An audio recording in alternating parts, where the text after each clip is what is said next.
Hello and welcome to Buddhistdoor Global's weekly news review.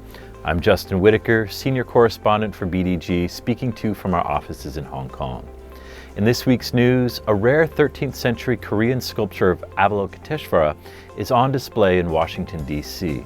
The Freer Gallery of Art and the Arthur M. Sackler Gallery, which make up the Smithsonian Institution's National Museums of Asian Art, will show the statue for the first time outside of South Korea in a new exhibition titled Sacred Dedication, a Korean Buddhist Masterpiece.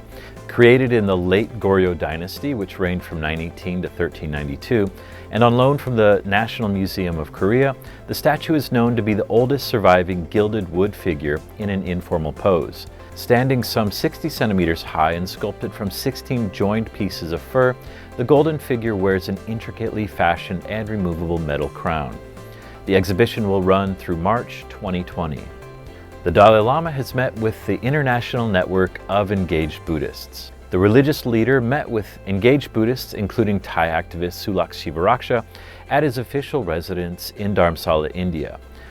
The International Network of Engaged Buddhist members gathered from all over the world to meet with His Holiness ahead of their annual meeting, which ran from 22nd to 24th of October in the nearby city of Bir.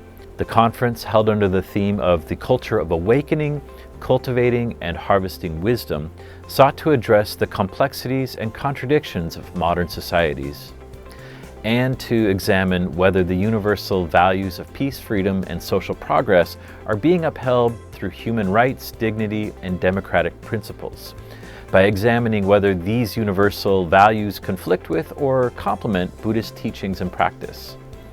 Also in India, Buddhist circuit train service is moving forward with full steam. Indian Railways, India's national railway system, operated by the Ministry of Railways, has reintroduced the Buddhist circuit special train service, also known as the Maha Parinirvan Express. The move builds on its successful run last year. The service travels to destinations associated with the life of the historical Buddha in India and Nepal over 8 days, beginning and terminating in South Delhi. These include Lumbini in Nepal, the birthplace of Shakyamuni Buddha, Bodh Gaya, the site where the Buddha attained enlightenment, Sarnath, the location of the Buddha's first sermon, and Kushinagar, the place of the Buddha's death or Mahaparinirvana. It also takes in other Buddhist destinations such as Nalanda, Rajgir, and Shravasti. A new exhibition explores the roots and relevance of Buddhism today. The British Library in London is hosting a landmark exhibition that explores the Buddhist spiritual tradition, offering insights into the history and philosophical foundations of Buddhism. The exhibition also considers the relevance of the teachings in the modern day for hundreds of millions of followers around the world.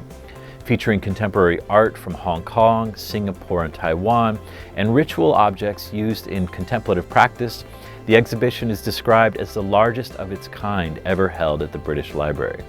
Among the highlights to be placed on display is a copy of the Lotus Sutra from Japan, written in gold and silver ink on indigo-dyed paper from 1636. The exhibition has begun and will run until February 2020. And finally, calligraphy from the revered Korean Buddhist monk Samuel Gyasi is on public display for the first time.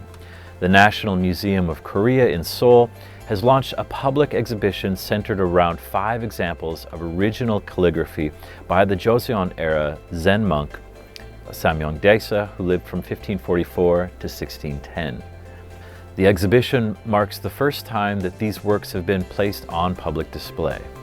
Also on display is a portrait of Samuel Gyasi on loan from the Museum of Dongguk University in Seoul.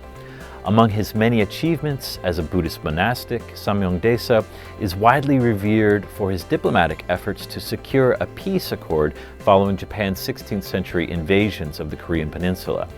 The exhibition will run at the National Museum of Korea until the 17th of November. That is all for this week's BDG News Review. Let us know what you think in the comments below. What is your favorite story this week? What would you like to see us report on more?